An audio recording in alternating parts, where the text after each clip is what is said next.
इतनी साइलेंस? अरे ऐसी खबर सुनकर के तो घर परिवार में खुशियां आती है ना, लोग सेलिब्रेशन करते हैं, पर आप लोग तो, और वैसे भी इस घर में तो एक बच्चा नहीं, दो बच्चे के आने की खुशियां आने वाली हैं।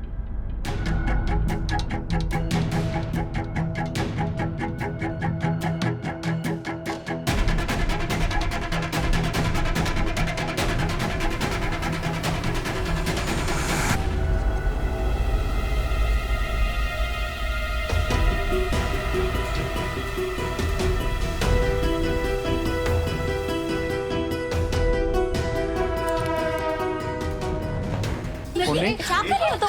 उन्नति क्या कर रही हो? उन्नति क्या?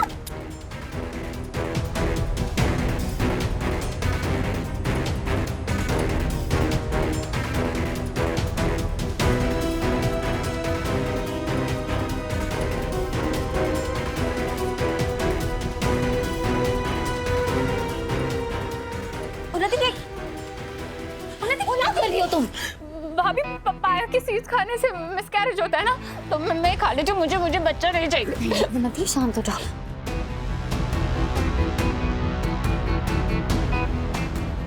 उन्नति छोड़ो उसे, उन्नति प्लीज आओ बैठो, शांत हो जाओ। यहाँ बैठो। मैं किसी भी तरह उस दरिंदे की निशानी नहीं चाहती। वो आदमी मेरा पीछा क्यों नहीं छोड़ रहा भाभी?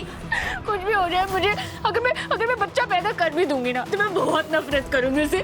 आप ऐसे करो, मैं अपने आप को ही मार लेती हूँ। क्या कर रही हो तुम? मैं मर जाऊंगी, पर इसे मेरे अंदर से निकालो मुझे। मेरी बात सुनो, हम सब है ना यहाँ तुम्हारे साथ। कुछ नहीं होगा, हम मिलके कोई ना कोई रास्ता निकाल लेंगे, आई प्रॉमिस। प्लीज अभी के लिए खुद को संभालो।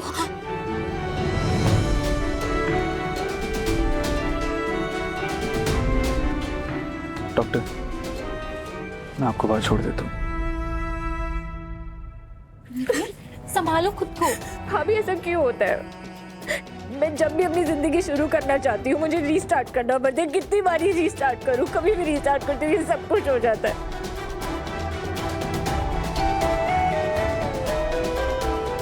मैं तो अब सच में आगे बढ़ रही थी, प्रोडक्टिव हो रही थी, काम करने की कोशिश कर रही थी, फिर ये सब। क्या आप लोगों का प्यार और सपोर्ट काफी नहीं है कि मुझे इन भयानक चीजों से दूर रख सके? अभी मेरी किस्मत नहीं बदल सकता कोई। तो मैं थक गई हूँ भाभी, लड़ते लड़ते मैं थक गई हूँ। सब ठीक हो जाएगा।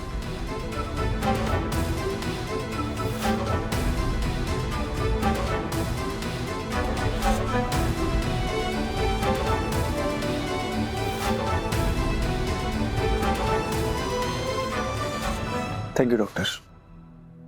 प्रेगनेंसी आमतौर पे परिवार में खुशियां लेकर के आती है, पर यहाँ इस घर का माहौल देख करके तो मुझे केस कुछ और ही लग रहा है। डॉक्टर, एक्चुअली मेरी बहन उन्नी और उसके पति का कुछ दिन पहले डिवोर्स हुआ है, तो वो उसकी शक्ल भी नहीं देखना चाहती, उससे कोई रिश्ता नहीं रखना चाहती। मैं समझ सकती हूँ। देखिए, ये तो आपका पर्सनल फैमिली मैटर है, लेकिन हाँ, आखिरी फैसला तो माँ का ही होगा। अगर वो इस बच्चे को रखना चाहती हैं तो फिर उनकी इमोशनल हेल्थ का ख्याल रखना बहुत ज्यादा जरूरी है, और अगर वो इस बच्चे को नहीं रखना चाहती हैं तो फिर आगे का क्या प्रोसीजर है ये तो आपको अच्छी तरीके से मालूम है। डॉक्टर, एक्चुअली वो अभी सही स्टेट ऑफ माइंड में नहीं है, उसे थोड़ा सा टाइम चाहिए। अभी इतना सब हुआ है उसके साथ, पहले डिवोर्स, फिर ये कोर्ट का तमाशा, और अब ये। तो मुझे लगता है टाइम के साथ वो खुद समझ जाएगी और ये फैसला लेने के लिए तैयार होगी। I understand. देखिए, इस समय उनकी हेल्थ का ख्याल रखना बहुत ज्यादा जरूरी है। आप लोग उनका ख्याल रखिए, ठीक है? मैं चलती हूँ। Good night. Good night. ये तो बहुत बुरा हुआ। ये तो अब क्या होगा? हाँ बेचारी, वो अभी कितने बड़े तूफान से निकली है, कितना कुछ झेला है उसने। क्या करेगी वो? क्या करेगी मतलब क्या? विक्रांत के पास अब वापस जाएगी ना, अपने पति के पास। क्या मैं कुछ गलत थोड़ी ना बोल रही हूँ? भाई, एक अकेली औरत कैसे बच्चे को संभालेगी? वैसे भी विक्रांत को तो बच्चा ही चाहिए था ना, उन्नति नहीं दे पा रही थी, तभी ये सब झगड़े हो रहे थे। लेकिन अब जब बच्चा आ रहा है तो फिर वो उन्नति के ऊपर इतना अत्याचार क्यों करेगा? वो सुधर जाएगा, उन्नति के ऊपर गुस्सा भी नहीं करेगा। चाची, इतनी आसानी से आप ये सब बातें कैसे बोल सकती हैं? विक्रांत एक क्रिमिनल है, आप अच्छे से जानती हो। उसने उसे जान से मारने की कोशिश भी की है, और आप चाहती हैं कि फिर से उन्नति उस मौत के कुएं में जाके गिर जाए। देख ध्रुव, मैंने तुमसे ज्यादा दुनिया देखी है। एक औरत के लिए एक बच्चे को अकेले पालना बहुत मुश्किल का काम है, और फिर एक बच्चे को भी तो उसका बाप चाहिए होता है। मैंने बहुत से ऐसे परिवार देखे हैं जो बच्चा आ जाने के बाद ना जुड़ जाते हैं, और ऐसे मैंने कई मर्दों को देखा है जिनका बर्ताव बदल जाता है। और जब विक्रांत अपने बच्चे को देखेगा, अपने खून को सामने देखेगा, तो उन्नति के ऊपर अत्याचार थोड़ी ना करेगा, और उन्नति का बल्कि ज्यादा ख्याल रखेगा। चाची सच बोलूं ना तो आपकी ये पुरानी और दकियानूसी बातें सुन के मुझे तो ऐसा लग रहा है कि आप सच में ऐसी बातें कर रहे हैं। सच आप एक औरत है, और एक औरत होके आप उन्नति के बारे में ऐसा बोल रही हैं। कम से कम थोड़ा तो सोचिए। पता आपकी ये सोच भी इतनी घिनौनी है ना, मुझे बोलने में भी शर्म आती है। ध्रुव, मुझे इतनी बड़ी बड़ी बातें मत सुना। मैं जो कह रही हूँ ना बिल्कुल सही कह रही हूँ। जी नहीं, आप जो कह रही हैं ना वो बिल्कुल गलत कह रही हैं। वही अपनी घटिया घिसी पिटी पुरानी बातें कर रही हैं आप, जो आपने मुझ पर थोपी थी, और मैं तो उसका अंजाम भुगत ही चुकी हूँ ना मम्मी। तो प्लीज। अच्छा, ऐसा मैंने तेरे साथ क्या कर दिया, और कब मैंने तेरा बुरा चाहा? बात बुरे की है ही नहीं, बात उन पाबंदियों की, उन बंदिशों की है जो आपने मुझ पर लगाई थी। और उससे निकलने के लिए मैं आपके अगेंस्ट इतनी चली गई कि मैं एक शादीशुदा इंसान के प्यार में पड़ गई। क्यों? क्योंकि मुझे आपको गलत प्रूफ करना था। देख स्मिता, जुबान संभाल कर, और अपनी गलतियों का दोष ना मुझ पर मत लगा। ये सब तेरी गलतियों की वजह से हुआ है। और तेरे पापा ना आज तक इस सदमे से बाहर नहीं निकल पाए हैं। तू हमारे परिवार के नाम पर ना एक धब्बा है। इसीलिए मैं नहीं चाहती हूँ कि जो मेरे परिवार पर बीता है वो किसी और के परिवार की लड़की पर बीते। एक शादीशुदा लड़की को घर पर बिठाकर पालना कितना मुश्किल होता है ना, वो सिर्फ मैं जानती हूँ। बस चाची, स्मिता मेरी भी बहन है, और स्मिता आप पे बोझ नहीं बनेगी। ध्रुव, मेरा कहने का मतलब वो नहीं था। बस बहुत हो गया चाची, चल स्मिता। ध्रुव,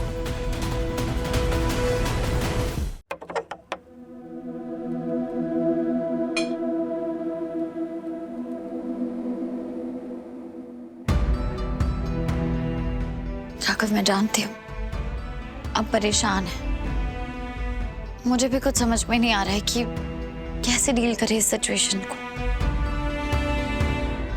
अभी लग रहा था ना कि उन्नति अपनी जिंदगी में वापस ट्रैक पे आ रहे हैं, और इस खबर ने सब कुछ हिला कर रख दिया। राघव, आप काम में बिजी होकर ये सिचुएशन को अवॉइड तो नहीं कर सकते ना? राघव, क्या कर रहे हैं आप? क्या कर रहा हूँ रेत? वही कर रहा हूँ जो करना चाहिए। मैं देख रहा हूँ कि इस वक्त उन्नी का अबॉर्शन करवाना ठीक होगा या नहीं, और आसपास कौन सा अच्छा क्लिनिक है, पोस्ट सर्जरी क्या प्रिकॉशंस लेने चाहिए। मैंने सिटी सेंटर के पास एक क्लिनिक देखा है, मुझे लगता है वो बिल्कुल सही है, और क्राइटेरिया भी बिल्कुल मैच कर रहा है, तो वो जगह सही रहेगी। राघव, ये क्या कह रहे हैं आप ऐसे सोच भी कैसे सकते हैं? इतना बड़ा डिसीजन आप ऐसे कैसे ले सकते हैं राघव? हम एक बच्चे की बात कर रहे हैं जो इस दुनिया में आने वाला है, जो आपका अपना खून है। आप ऐसे बात कर रहे हैं जैसे आपको कोई फर्क ही नहीं पड़ता उसके होने ना होने से। शीत, तुम इस वक्त खुद प्रेग्नेंट हो, इसलिए तुम इस सारी सिचुएशन को समझ नहीं पा रही हो, सबको अपनी तरह देख रही हो।